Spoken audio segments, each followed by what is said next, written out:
ആദ്യം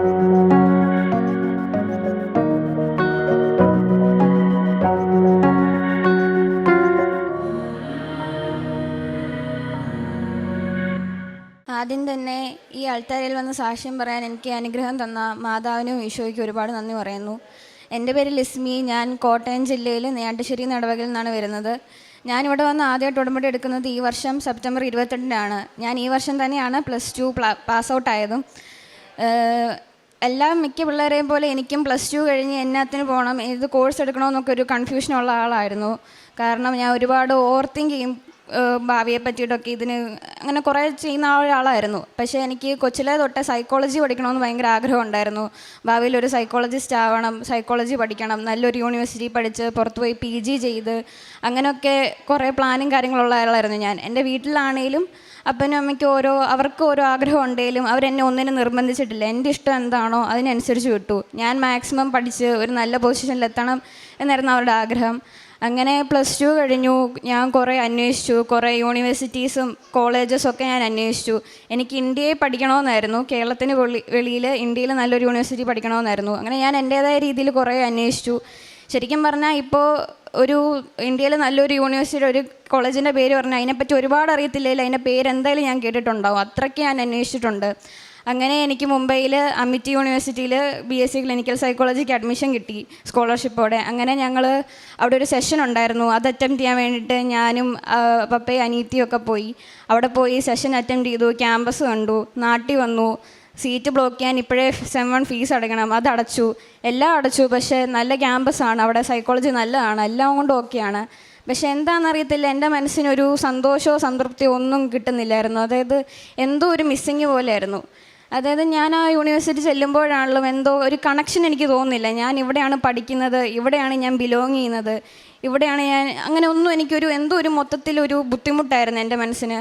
പിന്നെ അറിയാമല്ലോ, ഒരു കൊച്ചു +2 കഴിയുമ്പോൾ എല്ലാവരും ചോദിക്കുന്നതാണ് അടുത്ത് എന്താണ്, അടുത്ത് എന്നെ പഠിക്കാനാണെന്നൊക്കെ. അപ്പോൾ എല്ലാവരോടും ഞാൻ പറഞ്ഞുകൊണ്ടിരുന്നത് സൈക്കോളജി പഠിക്കാനാണ്, അവിടെ പോവുകയാണ്, ഇന്ന ദിവസം ക്ലാസ് തുടങ്ങുമെന്നൊക്കെയാണ് പറഞ്ഞിരുന്നത്. പക്ഷേ വീട്ടിൽ ചെന്നിട്ടാണെങ്കിലും മനസ്സിനൊരു സംതൃപ്തി ഇല്ലായിരുന്നു. അങ്ങനെ ഞാൻ കുറേ ആലോചിച്ചു. അതായത് ഇത്രയും വർഷം പഠിക്കണം, ഇന്നത്തെ കാലത്ത് പഠിച്ച് കഴിയേണ്ട അതിനുള്ളൊരു ഔട്ട്പുട്ട് കിട്ടുമോ? എനിക്കൊരു അനിയത്തിയുണ്ട്, അപ്പോൾ അവൾ വളർന്നു വരുമ്പോൾ ഞാൻ വേണം അവളെ നോക്കാൻ. എൻ്റെ അപ്പനും അമ്മയ്ക്കും അപ്പം പ്രായമോ? അങ്ങനെ കുറേ ഞാൻ ഇതുവരെ ആലോചിക്കാത്ത പലതും ഞാൻ ആലോചിച്ചു. എങ്ങനെ ഈ ചിന്തകൾ വന്നൊന്നുമില്ല, എനിക്കറിയത്തില്ല. അങ്ങനെ ഞാൻ അമ്മയോട് പറഞ്ഞു നേഴ്സിംഗ് നോക്കിയാലോ എന്നൊക്കെ പറഞ്ഞു. അപ്പോഴത്തേക്ക് അമ്മ ഞെട്ടിപ്പോയി. കാരണം ഇത്രയും വർഷമായിട്ട് നേഴ്സിംഗ് ഓരോരുത്തരിങ്ങനെ പറയും നേഴ്സിങ്ങിന് പോകും, നേഴ്സിംഗ് പറയും. ഞാൻ എന്നാ വന്നാലും നേഴ്സിങ്ങിന് പോകത്തില്ലെന്ന് പറഞ്ഞ ഒരാളായിരുന്നു ഞാൻ. ഞാനാണ് അമ്മയോട് അങ്ങോട്ട് ചോദിക്കുന്നത് നേഴ്സിങ്ങിന് പോയാലോ എന്ന്. അപ്പോൾ അമ്മയ്ക്ക് ഭയങ്കര സന്തോഷമായി. അമ്മയ്ക്കാണെങ്കിൽ ഉള്ളിൻ്റെ ഉള്ളിൽ ഇത് തന്നെയായിരുന്നു, നേഴ്സിംഗ് പഠിക്കണമെന്ന് തന്നെയായിരുന്നു. അപ്പോൾ അമ്മ എന്നെ കൈയോടെ പിടിച്ചു. അങ്ങനെ പുറത്ത് നോക്കിയാലോ, ഓസ്ട്രേലിയ നോക്കിയാലോ എന്നായി.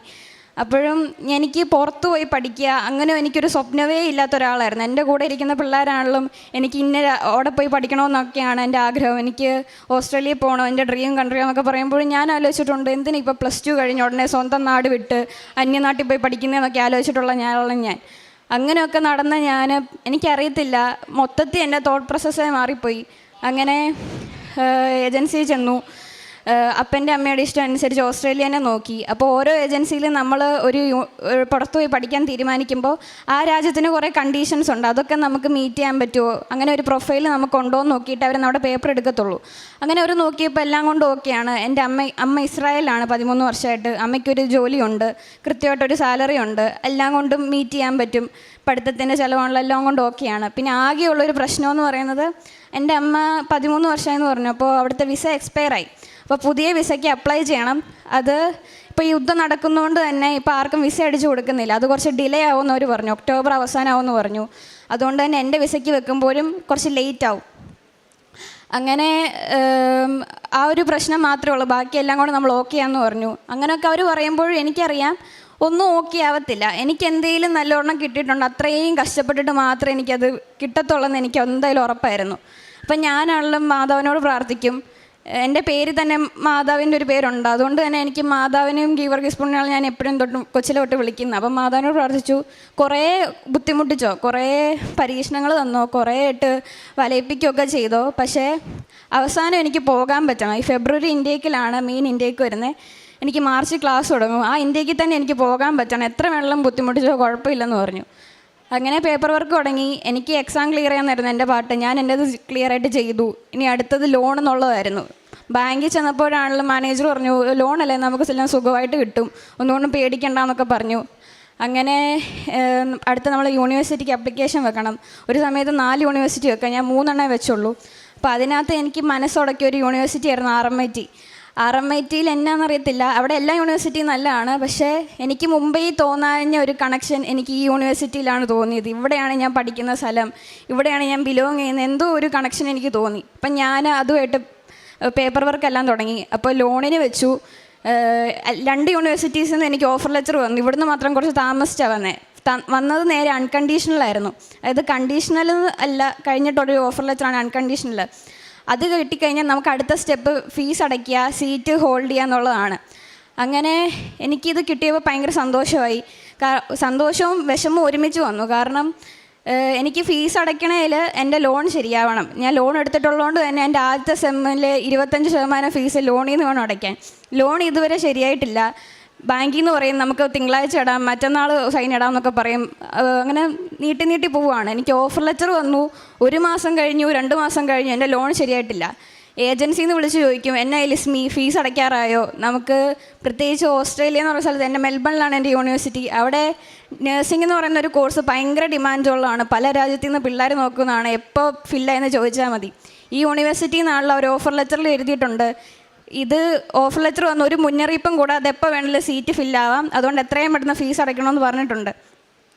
ഇത് ലോൺ ശരിയാവാതെ മുമ്പോട്ട് ഒരു വഴിയില്ല. അങ്ങനെ ഞാൻ ഇങ്ങനെ ഒരു വല്ലാത്ത സിറ്റുവേഷനാണ്. അതപ്പോൾ കൂടെയുള്ള പിള്ളേരാണല്ലോ ഓരോരുത്തർ ചോദിച്ചു. ഫോണൊന്നും തുറക്കാൻ പറ്റാത്ത അവസ്ഥയായിരുന്നു. കാരണം കൂടെയുള്ള പിള്ളേരെല്ലാം ഓരോരുത്തർ പഠിക്കാൻ കയറി, ഞാൻ മാത്രം, എന്നെപ്പറ്റി ഒരു വിവരവും ഇല്ല. അപ്പോൾ ഓരോരുത്തർ ചോദിക്കാൻ തുടങ്ങി. നാട്ടുകാരാണല്ലോ ബന്ധുക്കാരാണല്ലോ എന്നാ പരിപാടി എന്നൊക്കെ ചോദിക്കും. ഞാൻ പറഞ്ഞു ഞാൻ ഓരോ കള്ളം പറയണം, അതായത് നീറ്റ് പഠിക്കുകയാണ്, അല്ലെ ഒരു ഡിപ്ലോമ കോഴ്സ് ചെയ്യുകയെന്നൊക്കെ ഓരോരുത്തരോട് ഓരോന്നാണ് പറഞ്ഞത്. അങ്ങനെ മനസ്സിൽ മൊത്തത്തിൽ ഒരു വീർപ്പുമുട്ടലായിരുന്നു. അപ്പോൾ അപ്പം പറഞ്ഞു, ഇത് മാറ്റി UK വല്ലതും നോക്കിയാൽ, ഈ രാജ്യമായതുകൊണ്ടല്ല ഇത്രയും ബുദ്ധിമുട്ട്, UK ഇത്രയും പേപ്പർ വർക്ക് വരുന്നില്ല, അങ്ങോട്ട് നോക്കിയാലോ എന്ന് വിചാരിച്ചു. ഞാൻ അവസാനം ഇത്രയും ആഗ്രഹിച്ച് ഈ ഒരു ഇതെല്ലാം നോക്കിയിട്ട് എനിക്കത് ചിന്തിക്കാൻ പോലും പറ്റുന്ന കാര്യമല്ലായിരുന്നു വേറൊരു രാജ്യം നോക്കുകയെന്ന്. ഞാൻ അവർ അയച്ച ലിസ്റ്റ് പോലും ഞാൻ തുറന്നു നോക്കിയില്ല. ഞാൻ പിന്നെ അങ്ങനെയാണ് കൃപാസനത്തെ പറ്റിയിട്ട് വരുന്നത്. കൃപാസനത്തെ പറ്റി കേൾക്കുന്നത് എങ്ങനെയാണെന്ന് ചോദിച്ചാൽ, കേട്ടിട്ടുള്ളത് ഞാൻ ഇവിടുത്തെ പത്രത്തിലെ കഥകളും അങ്ങനെ കളിയാക്കിയിട്ടുള്ള അങ്ങനെയൊക്കെ ചെയ്തു, ഇങ്ങനെയൊക്കെ ചെയ്തു, പത്രം കൊണ്ടൊക്കെ ചെയ്തു, അങ്ങനെയൊക്കെയാണ് ഞാൻ കേൾക്കുന്നത്.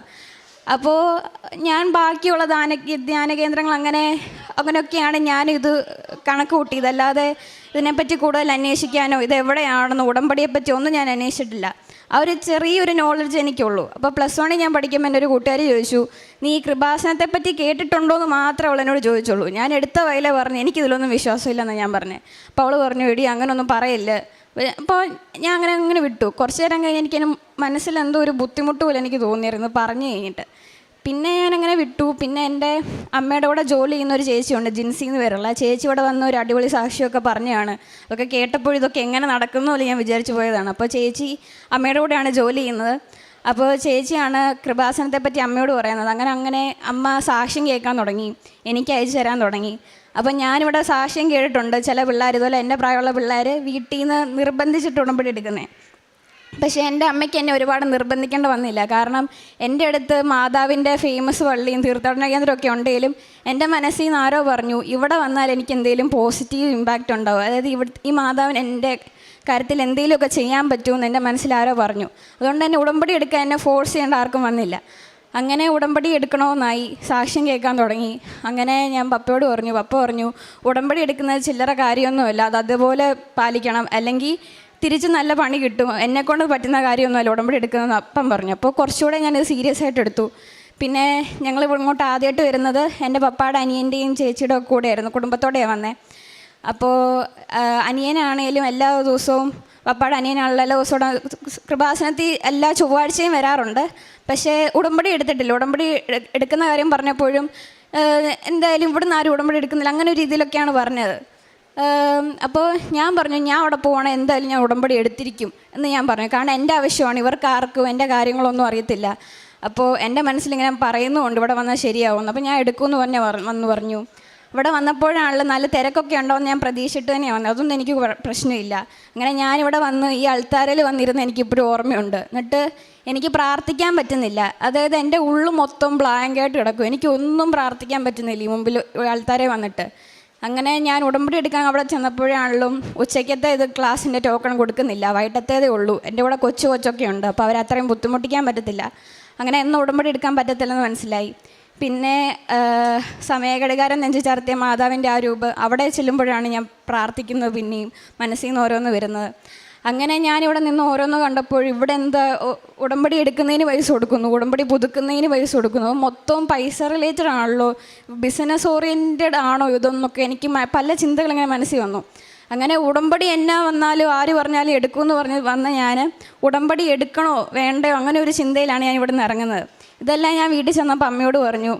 അമ്മ ആ ചേച്ചിയോട് പറഞ്ഞു, ജിൻസി ചേച്ചിയോട്, ചേച്ചി എനിക്കറിയാമെങ്കിലും ചേച്ചി കുറേ നേരം എന്നോട് സംസാരിച്ചു, എനിക്ക് നെഗറ്റീവായിട്ട് തോന്നിയതെല്ലാം ചേച്ചി കേട്ടു, ചേച്ചി ഒരു കൗൺസിലിംഗ് പോലെ എന്നോട് സംസാരിച്ചു.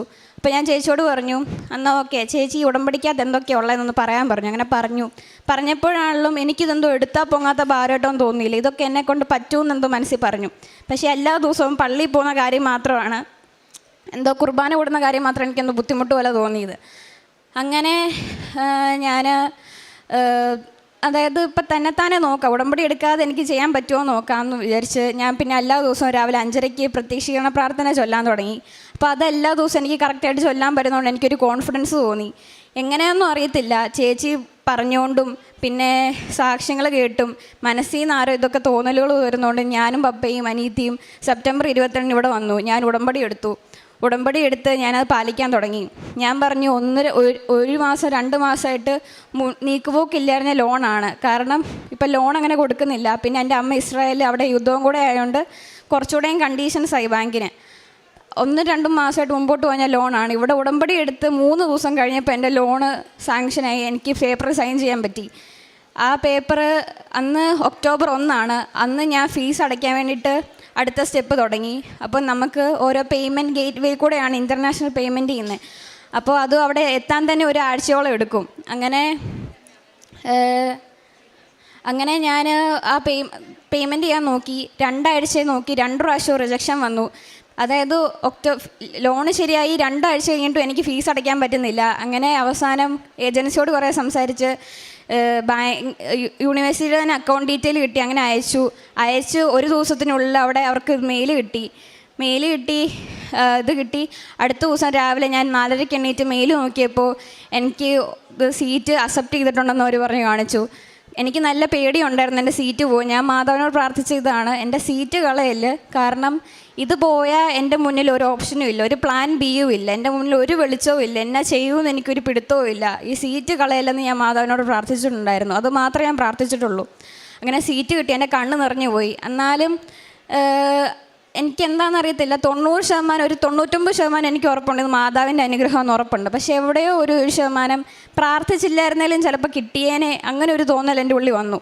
അപ്പനാണെങ്കിലും പറഞ്ഞു, ചിലപ്പോൾ എൻ്റെ പ്രൊഫൈലൊക്കെ കണ്ടിട്ട് അങ്ങനെയൊക്കെ കണ്ടിട്ട് ചിലപ്പോൾ മാറ്റി വെച്ചായിരിക്കും എന്ന് പറഞ്ഞു. എന്നാലും ഞാൻ അപ്പനോട് പറഞ്ഞു, അങ്ങനെ ഒരു യൂണിവേഴ്സിറ്റി മാറ്റി വെക്കത്തില്ല, ഇത് മാതാവിൻ്റെ അനുഗ്രഹം എന്ന് പറയുമ്പോൾ എൻ്റെ ഉള്ളിലൊരു പൊടിക്ക് സംശയമുണ്ട്.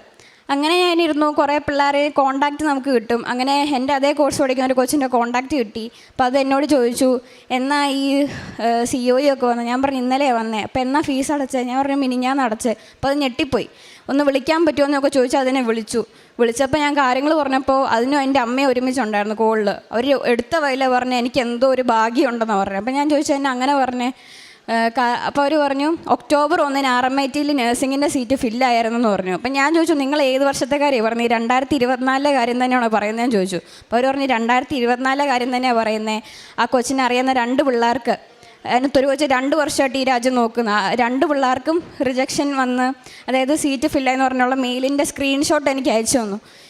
ഇത് കണ്ടപ്പോൾ ഞാൻ പറഞ്ഞു, എനിക്കറിയത്തില്ല ഇത് എങ്ങനെ എനിക്ക് എക്സ്പ്ലെയിൻ ചെയ്യണമെന്നറിയത്തില്ല. അതായത് നടക്കാൻ ഒരു സാധ്യതയില്ലാത്ത കാര്യങ്ങളൊക്കെ എനിക്ക് നടന്നിട്ട് എനിക്ക് അറിയത്തില്ല ഇതെങ്ങനെ ഇപ്പോഴും പറയണമെന്ന് എനിക്കറിയത്തില്ല.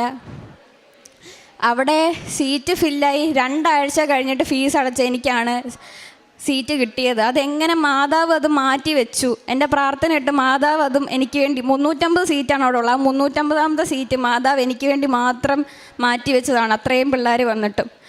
അങ്ങനെ എനിക്കെൻ്റെ വിശ്വാസം കൂടി. അത് കഴിഞ്ഞ് പിന്നെ വിസയ്ക്ക് വെക്കുക എന്നുള്ളതായിരുന്നു. ഇപ്പോൾ എൻ്റെ അമ്മയ്ക്ക് ഞാൻ പറഞ്ഞ പോലെ വിസ ഇതുവരെയായിട്ടും അവർ ജാനുവരി 30 അവിടെ യുദ്ധം നടക്കുന്നുണ്ട്. അപ്പോൾ പേപ്പർ കുറച്ച് റിസ്ക്കാണ്, അതായത് കിട്ടത്തില്ല. അമ്മയുടെ വിസ വരാതെ എൻ്റെ വിസയ്ക്ക് വെക്കാൻ പറ്റത്തില്ലെന്ന് പറഞ്ഞു. കാരണം അമ്മയുടെ വന്നാലേ പുതിയ എംപ്ലോയ്മെൻറ്റ് സർട്ടിഫിക്കറ്റ്, കോൺട്രാക്ട് സർട്ടിഫിക്കറ്റ് ഇതൊക്കെ അമ്മയുടെ കിട്ടത്തുള്ളൂ. ഇത് വരാതെ എൻ്റെ ഇതൊക്കെ ഇമ്പോർട്ടൻറ്റ് പേപ്പറുകളാണ് എൻ്റെ വിസയ്ക്ക് വെക്കാനുള്ളത്. ഇത് കിട്ടാതെ എനിക്ക് വിസയ്ക്ക് വെക്കാൻ പറ്റത്തില്ലെന്ന് ഏജൻസി തർപ്പിച്ച് പറഞ്ഞു.